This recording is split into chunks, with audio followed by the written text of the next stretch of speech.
What up, guys? As you can probably tell by the title, I just want to talk about Gintama for a little bit right now, because I just got caught up in the anime. I'm all done with that. Now, some of you may know, some of you may not know, but that is a 316 episode task. That is fucking monumental. Like, that is huge. That is a lot of fucking episodes. So, how does a long-running shonen anime like Gintama fare? Well, that's what I just want to talk about right now, so let's get into it. Now, if you ask someone to describe Gintama to you, they may have a bit of a hard time, and it's just the nature of the show makes it that way, because it's set in the past, has a little bit of historical, background to it, tiny little bits here and there. But it's also sci-fi. It's very comedic, but there's also drama in there. It's just a combination of a bunch of different things that some scatterbrained, silly mangaka just decided to do. And some people, they gravitate towards this kind of thing. Some people, they don't. Gintama isn't something that's really for everyone.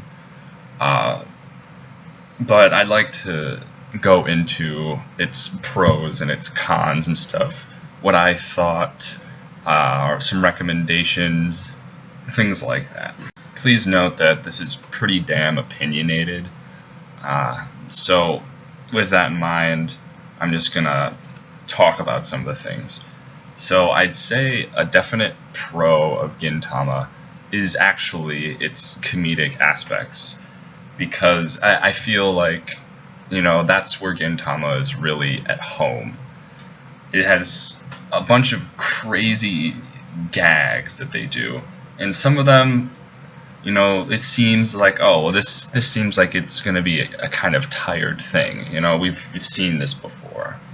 But when it finishes up, you don't even know where you started most of the time. It's just so out there. It just continually builds off of itself to just, you don't even get it. You're gonna be just confused and just saying what to yourself so goddamn much. But in my case, I thoroughly enjoyed that.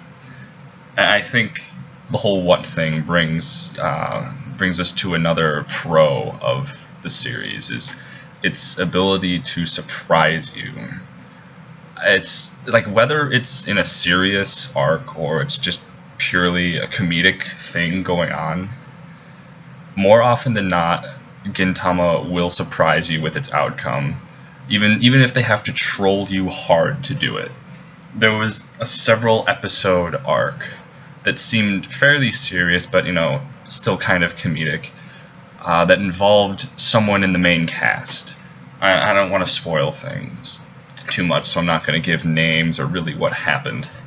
But how it ended was with a parting of this one main cast member and the person that he hangs out with a lot, who's also a part of the main cast. It was a parting. All the tears were flowing, all that stuff. And then it turns out that the one that left was just the temporary, replacement for Mondays. Every other day of the week is the normal one, but the temporary just had to leave. And it's like, fuck. But then that could also bring us to a con of the series, is there is a lot of comedic stuff going on, and it really is majority just gag comedy. So what tends to happen is you'll go through a few episodes, one or two episodes of like a comedic arc or just a comedic episode. And what ends up happening is something may go down where you feel like this is going to change things. And if they introduce like a new character and they're not killed off, then yeah, things are going to change. But otherwise, they're probably going to troll you in the end. And things are going to go back to the way they were for the most part, you know. There's occasions where things are brought up again, but for the most part, things are just, you know, it's like, you know, okay, back to gag next week, you know. So I can see people seeing that as a con if they, you know, want lots of in-depth character development to constantly be going on. Like that's not really what's happening throughout the series, specifically in the more comedic parts. But besides the comedy, which I feel is very good, I'd say that the two biggest pros to this series are the characters themselves and the serious arcs. Now, I feel that like almost every single character in this series is just an absolute breath of fresh air. They're not some character that it's like, oh, he's kind of like so-and-so character from a different anime or something like that.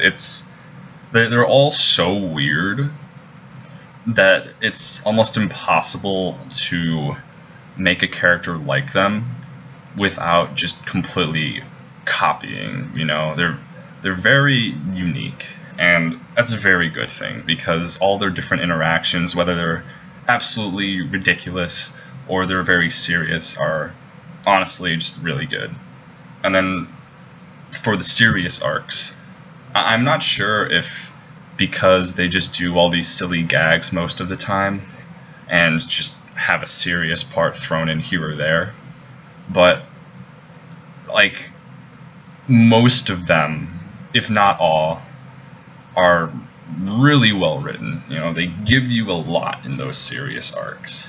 There's a lot of feels to be had. There's usually some damn good fighting with some pretty good animation, especially considering the length of the series. And afterwards, when you return to the comedic parts, you'll feel like you're back at home, you know? Things are back to the way they should be. There isn't all this crazy conflict going on. It's really nice how they do everything. Finally, the length can be considered a pro or a con, honestly. If you don't like to spend hours, days, and weeks just continually watching a series, then Gintama will probably not be for you, just like many other long-running series. But for people that like to stick with some characters for a long time and see them have all these different interactions, then the length of Gintama may be one of its strongest points, along with its characters, series arcs, all that stuff that I mentioned before. So yeah, if you're a fan of like the kind of gag comedy that Gintama offers, I honestly can't recommend it enough. And you'll probably find the serious arcs to be very good as well, especially if you're just a fan of shonen in general. And yeah, it's really all up to your sense of humor. Really it is. One last thing though for the cons actually is Gintama does have a bit of a slow start. It took a bit to amass a appropriate amount of characters for their cast to really get into a bunch of nice gags. Also, the first 2 episodes are just filler. They're not really good at all. You can skip them entirely and start on episode 3. And even once you start watching from episode 3, you kind of need to get into the double digits of episodes to really start experiencing what the gag comedy in Gintama is about. And you won't even get to a really, really good serious arc until around episode 50 or something. So, like I said earlier, your enjoyment really heavily relies on if you enjoy that kind of humor. So, I think that's about it, guys. If you've seen Gintama, please let me know what you think. I'm open to talk about Gintama almost as much as I am open to talk about JoJo's. Yeah, I think that's it for this one. I think I've talked enough about this series. So I'll see you guys later.